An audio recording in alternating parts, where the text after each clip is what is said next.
Welcome to a new wave of entrepreneurship by Venture for Canada. Venture for Canada is a national charity on a mission to foster the entrepreneurial skills and mindsets of young Canadians. Our vision is a Canada where young people can equitably realize their entrepreneurial potential to help build one of the most prosperous entrepreneurial ecosystems in the world. I am incredibly excited to have Drayton Mulindabigwi on Venture for Canada's podcast, A New Wave of Entrepreneurship. And in today's episode, we're going to talk about how to get started at something new or launch something new with limited experience, which is a topic that is so important for so many young people and so many young entrepreneurs in Canada who often struggle with imposter syndrome or struggle with taking that first step to launch something new even when they don't necessarily have a decade of a plus of experience. And so many great companies have been created by folks who had very little experience and then went on to create these huge multi-billion dollar firms. Drayton, thank you so much for coming on the podcast. Thank you so much for having me. I was really happy when I saw your email saying, "Hey, would you like to be part of this?" I was like, "Absolutely." Awesome. I appreciate your enthusiasm, and I'm looking forward to interviewing you as well. To kind of get things kicked off, Drayton, can you tell the audience a little bit about your entrepreneurship journey? Yeah, it's a really interesting journey, I think, because right now I'm soon to be a graduate of health sciences. So it's always interesting when I tell people that I'm studying health sciences, but I also have a company and I'll probably start more companies down the line. They're always like, how, and what is the correlation? And it goes back to when I was a child. Initially, I was born in Rwanda. I immigrated to Canada at the age of 8. My parents, they were and raised in Rwanda, and they're both my one of my biggest inspirations and kind of role models that I look up to. They're both very resilient. They're both genocide survivors, and after the genocide, they kind of had established a life for themselves back home in Rwanda, but they decided to kind of leave all that comfort behind to come to Canada to start a new life and kind of chase opportunities that they saw were beneficial for us. And kind of started from scratch, made their way into jobs, and then eventually went on to get into entrepreneurship themselves and kind of start new things and always looking for the next thing, the next big idea that they can kind of put forward. So already there, like the scene was set for my ambitions and kind of what I looked up to. And growing up, I was like I was around my parents. My mom was a nurse, so I was around the medical world a lot.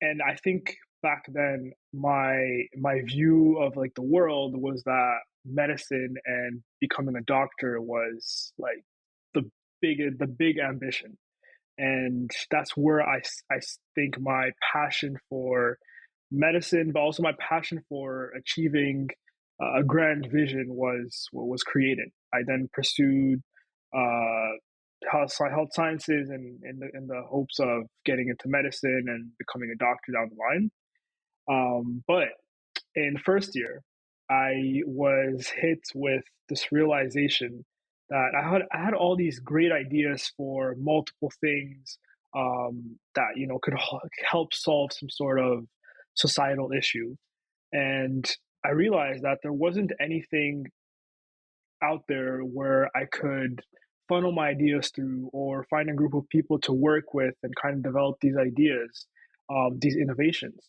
and move them forward. And given that I started in 2020, I everything was online, COVID times, so I had a lot of time on my hand aside from school. So I was like, what should I do? So that's when I started 20 Today, 20 Tomorrow, this hub where I brought a group of students together. We would talk about some problems we wanted to solve and try to find innovative solutions around it, and then try to implement them and really kind of get the ball rolling on some of the ideas we wanted to put in place.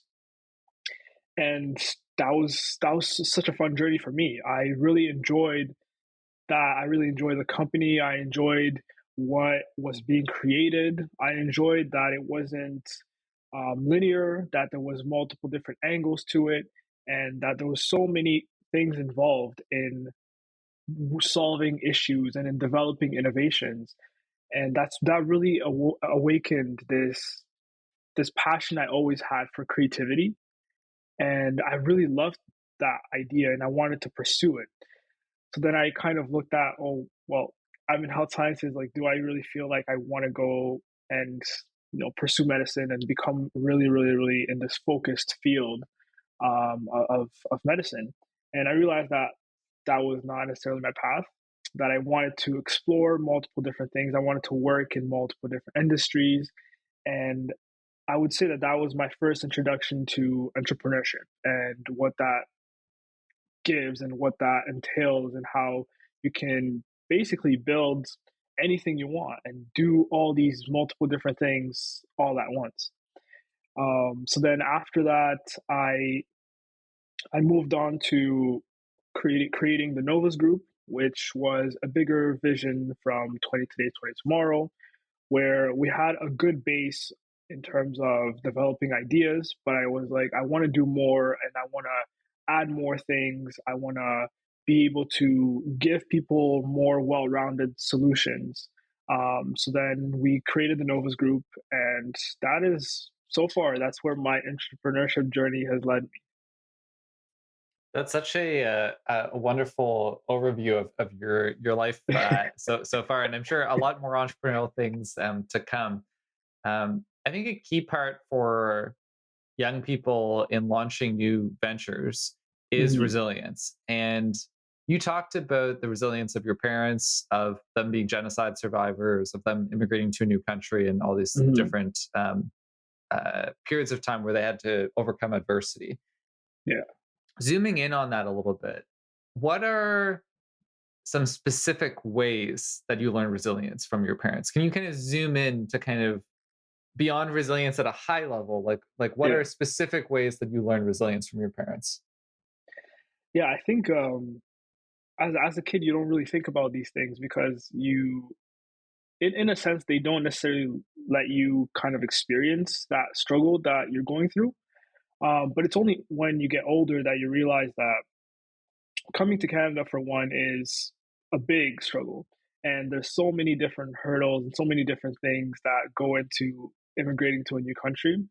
And to come into a new country, starting a new business, and I think that was a key thing for me is I saw my dad build his immigration consulting business from scratch, and I was able to see what resilience looked like from having no clients to having to find a way to provide for your family. You have bills to pay. You have so many things to take care of, but you still decide to go the unpaved route in a sense. Going this route that is unsure, where you have to work countless hours to try to build something from scratch. And I think that's where I kind of learned that a way to deal with um, adversity is through hard work. And that I would say is a more tangible way for me to understand resilience is being able to work past the hurdle, to work past the struggle, and to kind of plan and see a way forward. Is what I would say is the more tangible things surrounding resilience, and that's how I learned it from my parents as well. A lot of young people who I speak with that are interested in becoming entrepreneurs talk about one of the biggest challenges they have is imposter syndrome, is this sense that they're a young person and they feel like they're an imposter in being an entrepreneur. Is imposter syndrome something that you've ever struggled with, Drayton? Yes and no. Yes, in a sense that you do get to a point where you are doing things that are new to you, and you are doing things with no prior experience. So in that moment, you do feel a sense of, oh, am I going to do good at this, or am I not going to do good at this? Like, how is the result going to come forward? What are people going to think of the results? But for me personally, I feel like I always knew the route that I wanted to take. Felt, I always felt like I had the capacity to move forward, to build something bigger than myself. So in that sense, I always had self-belief in the actions I took and then the things I do.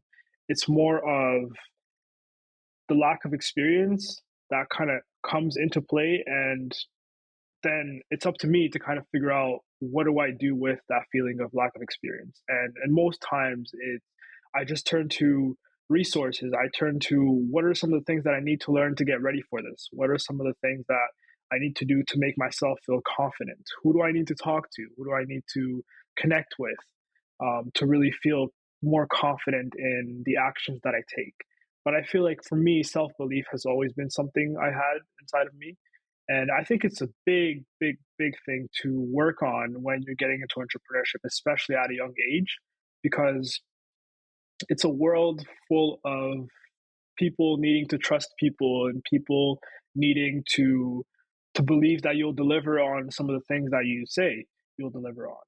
Um, so if they can't, if you personally don't believe you can deliver on some of those things, then it gets really hard for other people to believe in you as well. So I feel like that's definitely what has that has been the case for me. If there's a young person listening right now who is struggling with that sense of self belief, that sense of self efficacy that they can be an entrepreneur, what advice Mhm. would you give that young person? That's a good question. I think for me, I would say once you elaborate a plan on what you want to do, some of the things you want to accomplish, taking the little steps. And I know people say this all the time. You know, you take the little steps, and you'll make it eventually at the end.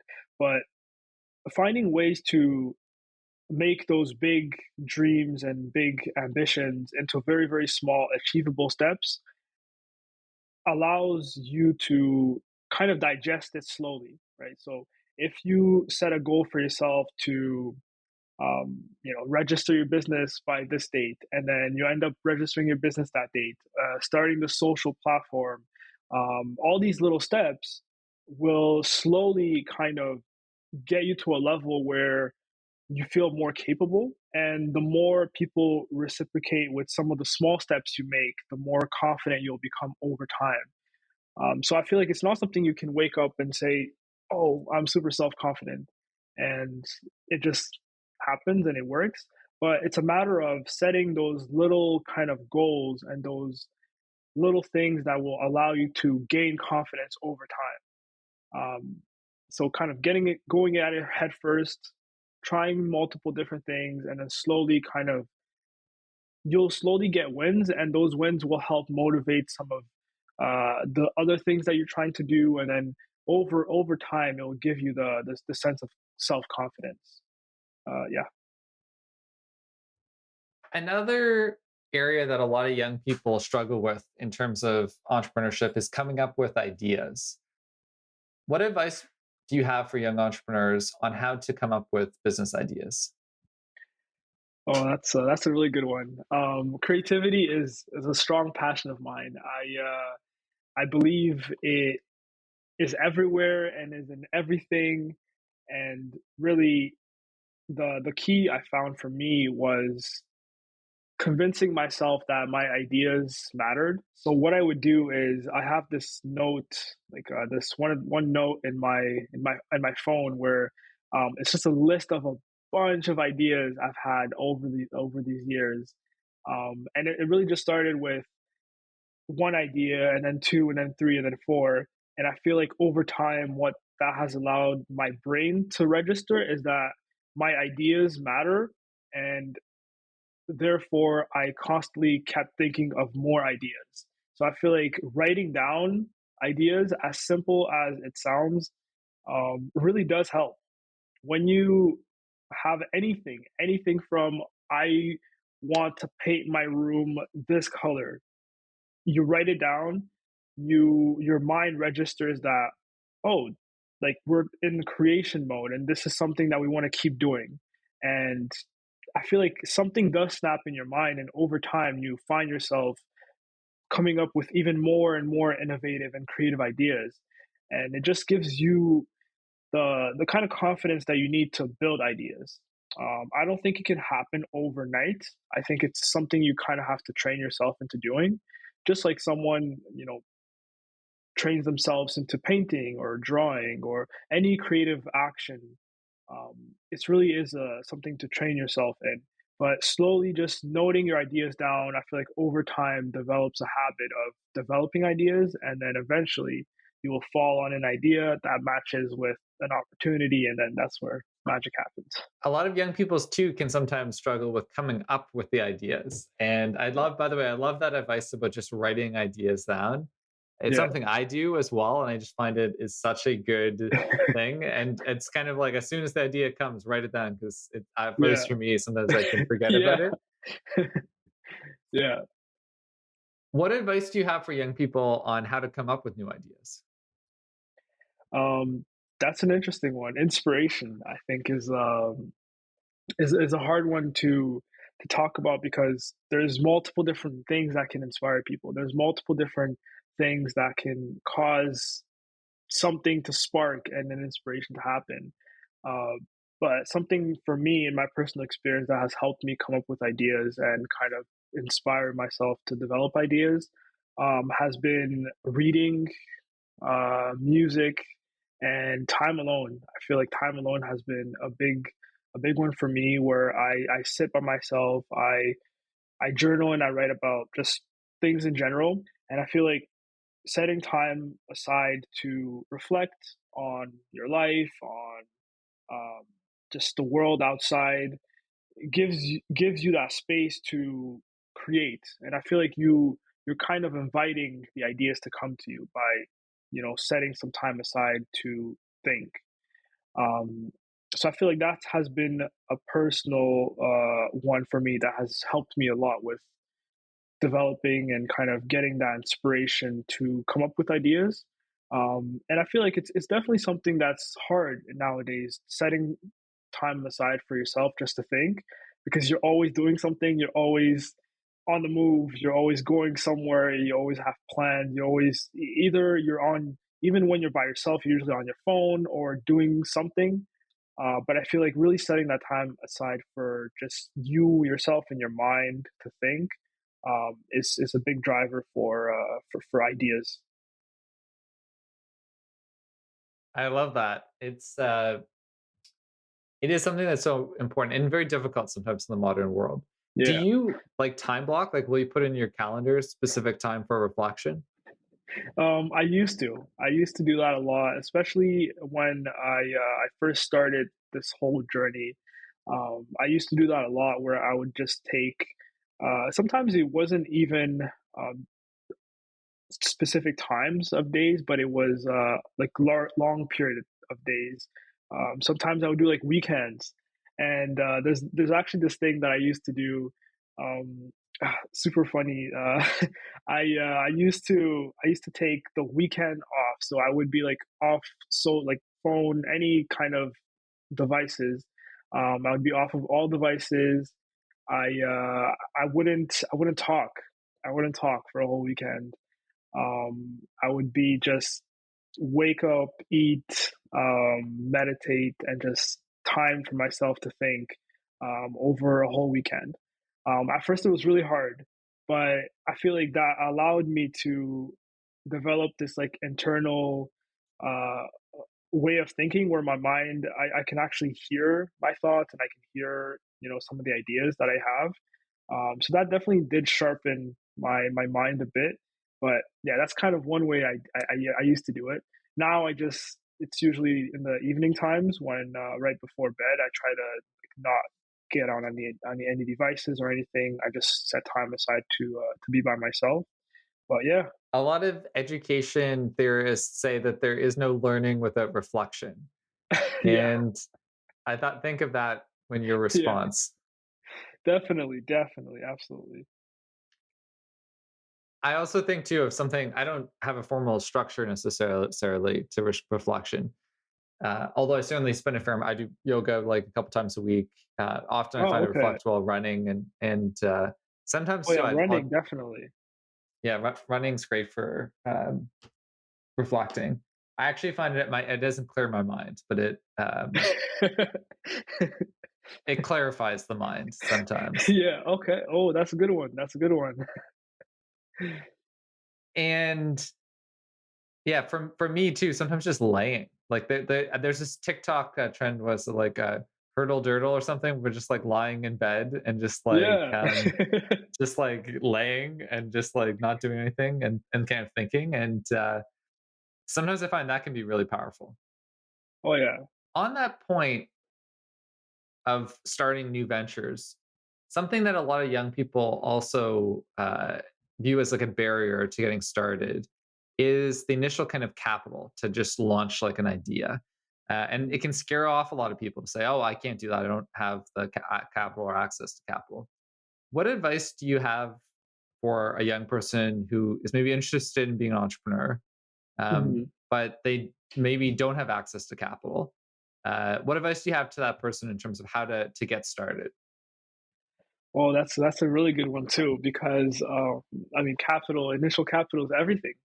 Um, I think it's part of the mindset that you need to take going into entrepreneurship is you have this great idea, you do some research about it, you find the right, market to put your idea in, and then you launch and you go head first.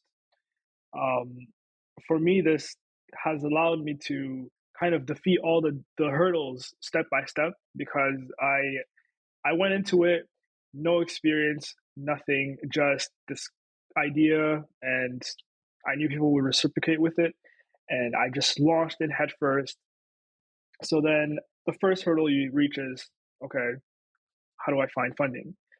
It's very tricky. It's a very tricky system because depending on the type of business you have, like for me, it was more like a service based business. So I couldn't necessarily go to investors and ask, hey, I have this good product, fund me.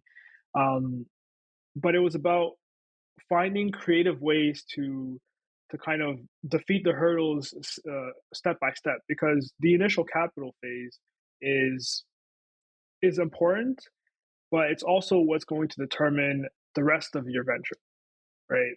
So if you can find ways, innovative ways around that initial capital, I feel allows you to think further. Personally, for me, when I started, I had no money. I wasn't working at the time either, so I was like, what's something that can generate some sort of income to funnel through the whole thing. So I started it with a clothing line, actually. So we sold a couple things. It was like shirts, hoodies, and pants. So, sent to all my friends, my parents, my grandparents, uncles, and anyone I could, get them to try to purchase. And with that, we were able to raise a little bit of money, which went into registering the business, kind of setting up everything that we needed to set up the business. And then from there, we went on. Okay, so now we have some sort of foundation. How can we get clients? And then we looked into multiple different avenues. But I feel like that initial step of being creative with the ways you find funding has allowed us to kind of set this culture of always being creative with everything, and in multiple different ways. So I feel like it's definitely a tricky place to start, but it's also not because you don't have anything to lose. You still have nothing. You still have, it's just an idea at that phase. So you can try anything and everything at that point, right? So it's about being as creative as possible in ways to find the funding. And then over time, as you accumulate, obviously, if you accumulate income, then like credit becomes a bit easier.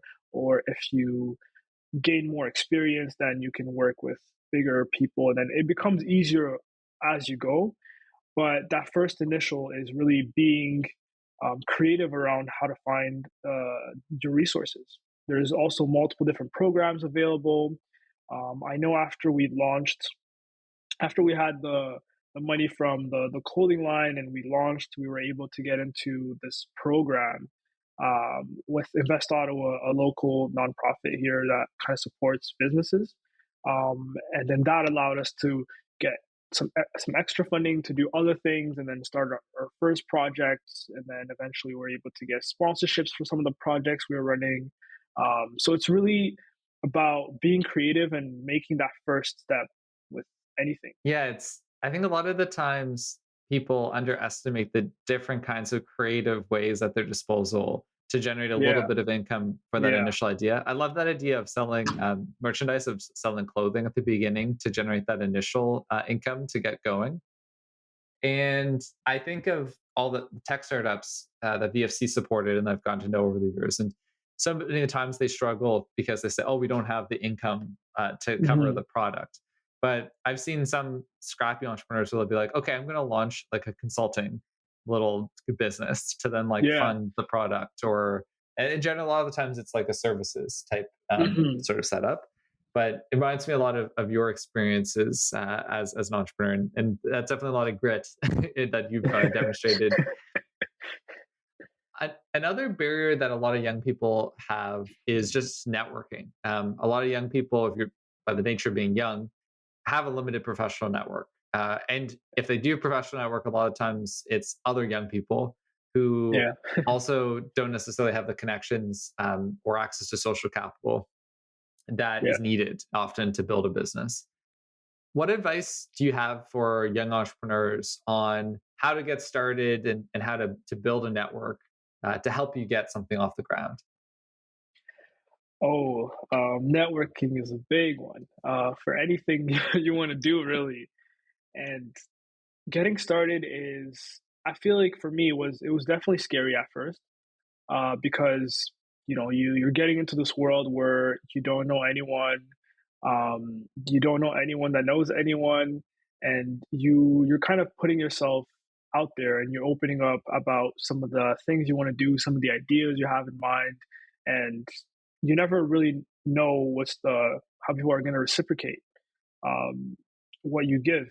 So for me, it was about putting together a list of the people I knew and I had access to, who I felt had some sort of input on the ideas that I could give and that I want to build, the things I wanted to build.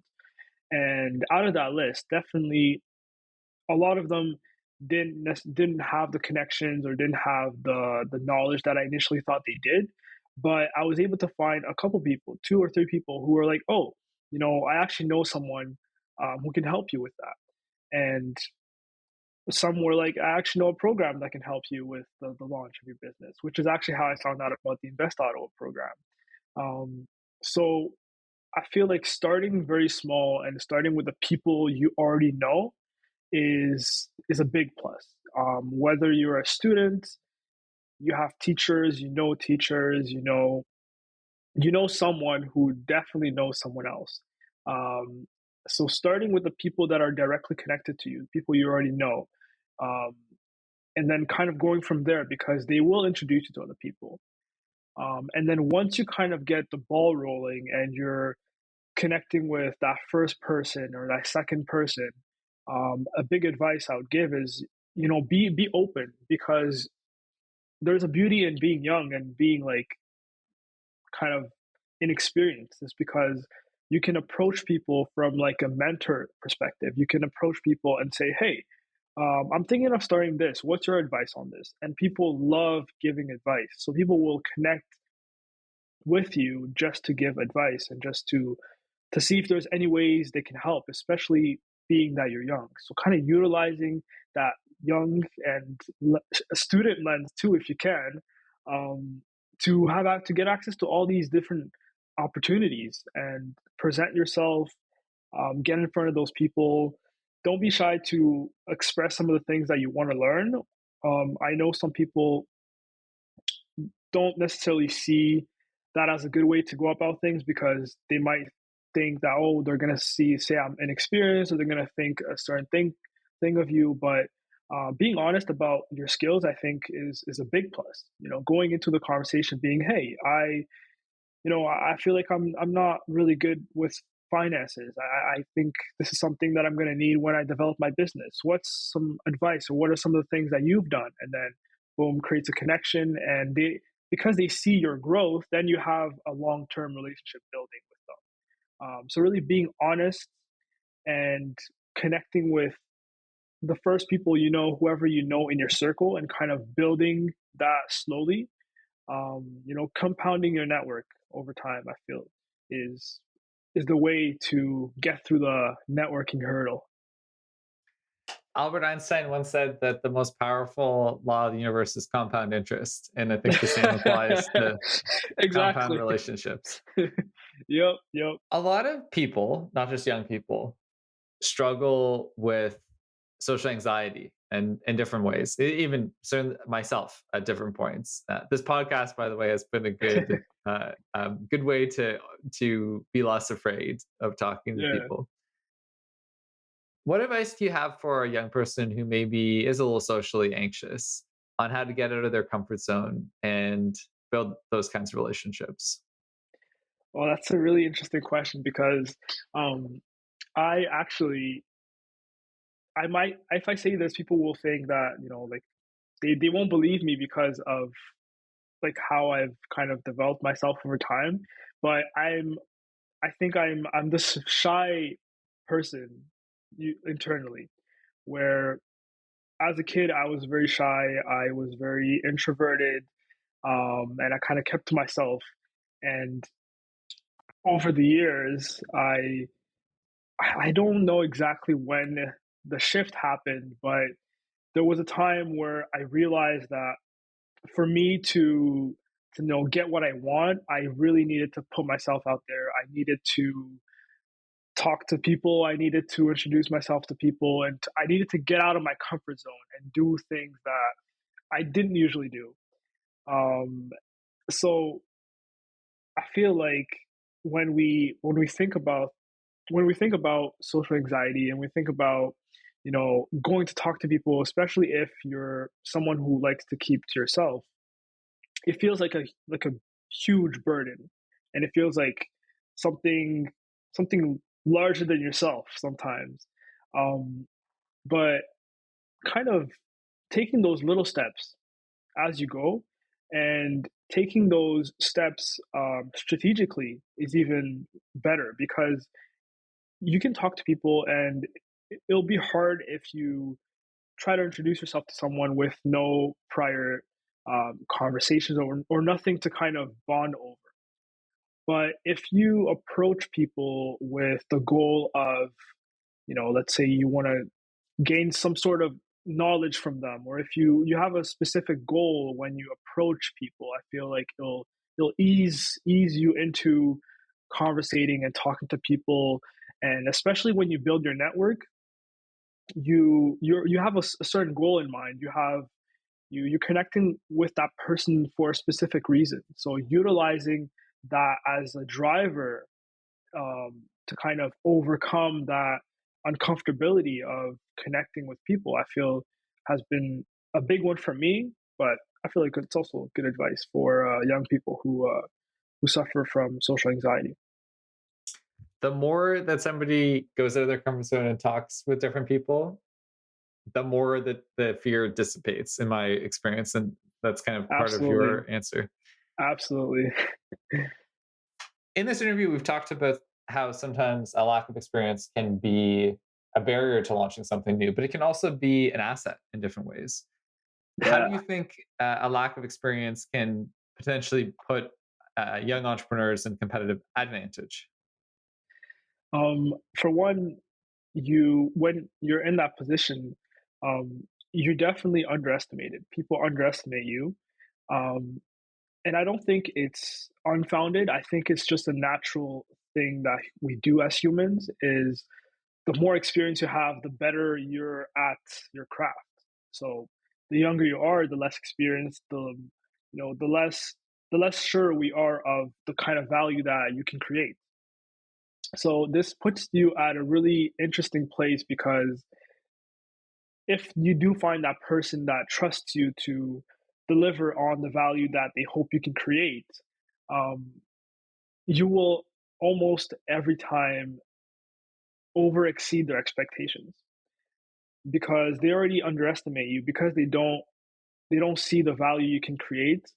um, Going forward and establishing that trust and kind of delivering on the value you can create will build long-term and stronger relationships than if you were experienced and you like delivered on a service or on something that you hope to deliver on, because people expect you to deliver on that. But because you're in this position where people see you as the person who lacks the experience, they underestimate you. Therefore, it gives you an opportunity to kind of bank on that and deliver something that they would not expect. And then they're out there recommending you to multiple different people, and then the ball starts rolling. So I feel like it puts you in a really interesting place. Also, and when you network with people, because down the line, once you gain more experience and you're more established in your industry, the conversations you're going to have with people are going to be very directed to a certain business or a certain thing that either they want from you or you want from them, right? So as a young person starting, you have the advantage of making, or more easily making, more more real connections with people, because they have no expectations of you and you don't have any expectations of them. You can talk about everything and anything and build those stronger connections over time, um, versus someone who has a lot of experience and they've been in the industry for a long time. People are probably already going to know who this person is, or they're going to want something from that person. Therefore, those relationships won't be as strong as someone who you connect with in your early 20s, right? So I think it puts you at a really, really good place, I think, to utilize that lack of experience. Yeah, I think that that is a super thoughtful answer. And I think when you're young and you're establishing relationships with a lot of people who are older and they have never known you, it is a little bit more of a blank slate, and there is like a Yeah. lot of uncertainty, and that can be something that is definitely goes to your advantage. Drayton, this has been such an enjoyable interview, and I feel very like zen and relaxed. I love. I've reflected on your. We talked about like the weekend meditation and Yeah. different things you do. You have a very calming presence, which I appreciate. Do you have any closing advice for young people who are looking to launch their own companies on how to get started? There's this thing that I always say all the time, and it's super corny, but I say it regardless. It's dream big and keep dreaming bigger than you think possible. Because if you dream big, whatever you end up doing, you'll always end up somewhere in that sphere, somewhere in that dream and that vision of yours. So there's really no disadvantage to dreaming big. So I feel like that's my best advice to give to young people starting up. Awesome. Drayden, it's been such a pleasure. I think you are a very wise person, and I think your advice is something that is applicable to so many different young people who might be listening in and who want to become entrepreneurs but don't know how to get started. Thank you so much for coming on the podcast today. Thanks so much for having me. It was a great, thoughtful conversation. Thank you. Thanks for listening to this episode of A New Wave of Entrepreneurship. Stay connected with us via our socials and through our email list. And be sure to subscribe to us in your favorite podcast app so you don't miss our next episode. Have feedback on today's episode? Let us know directly in the app. Thanks again for listening and for joining the new wave of entrepreneurs. Till next time.